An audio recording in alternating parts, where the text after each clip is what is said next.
Suplemen yes, Kaedah kena ambil sebab bila kita dah potong perut, kita kena ambil more suplemen. Saya perlukan sebab nutrition saya sangat rendah. Akak tak boleh makan multivitamin tau. Bila akak makan multivitamin, rupanya kan lain body, lain cara dia. Bila akak makan multivitamin, penyakit akak dia akan high wire balik semua. Darah tinggi naik, kecil manis naik, Kaedah punya kolesterol naik. So bila Kak cakap doktor macam mana, dia kata okay, you kena ambil macam contoh D3 lain waktu, vitamin lain waktu, kalsium lain waktu. Lagi satu mata Kaedah rabun tau. Kan kita kecil manis, kita rabun.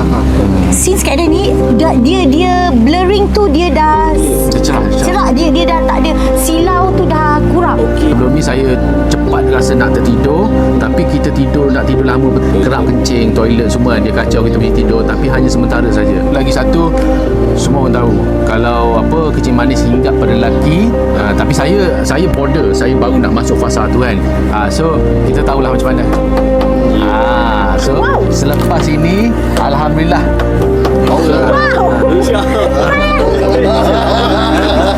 Kita juara. Dekat mana Kak jumpa veterin? Manager aku yang kerjakan.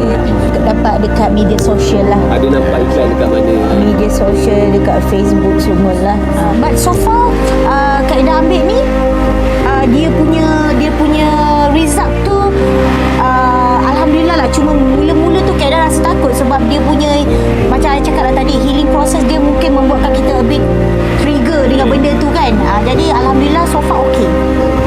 Mungkin ni kita biarkan dulu. Kaedah nak ambil mungkin dalam more than sebulan lebih, dan baru Kaedah pergi buat medical check up, tengok macam mana dia result. Akak kena cakap yang akak ni adalah passion sleep Haria, supaya orang dia tak confuse.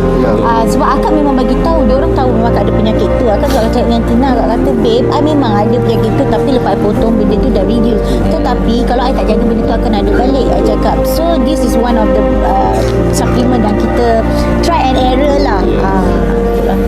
Kaedah ada tunjuk dengan Kaedah punya pakar nutrition. Apa saja yang Kaedah makan, Kaedah ambil suplemen, Kaedah akan tunjuk dengan saya punya nutrition. Sebab kita dekat Baria tu kita ada nutrition khas. So far dia tengok benda ni tidak mengganggu lagi Kaedah punya sistem. Tapi senang lawas Ni enggak.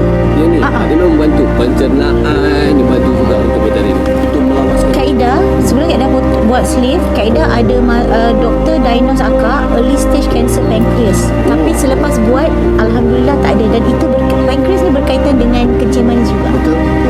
But alhamdulillah lepas Kaedah buat memang dah tak ada, memang doktor sahkan memang Kaedah dah tak ada early stage cancer. Ni nak share dengan you all, kalau you all rasa you all ada penyakit yang kronik dengan kencing manis ataupun apa saja yang 3 serangkai yang you ada pun should be okay. You all boleh cuba amalkan produk daripada Nuranix ni, Betarin ni, untuk kesihatan you all.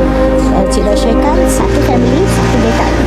Untuk consume produk ni, untuk bacaan 10 ke bawah, you all boleh ambil 1 biji pagi dan 1 biji malam.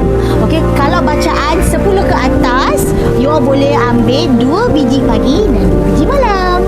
Baik untuk you all, kalau you all beli 4 Betarin ni, 4 botol, you akan dapat 2 percuma no sugar. So kita boleh dapatkan kat mana yang? Okey, boleh tekan link di bawah. Kat beg kuning juga. Yes.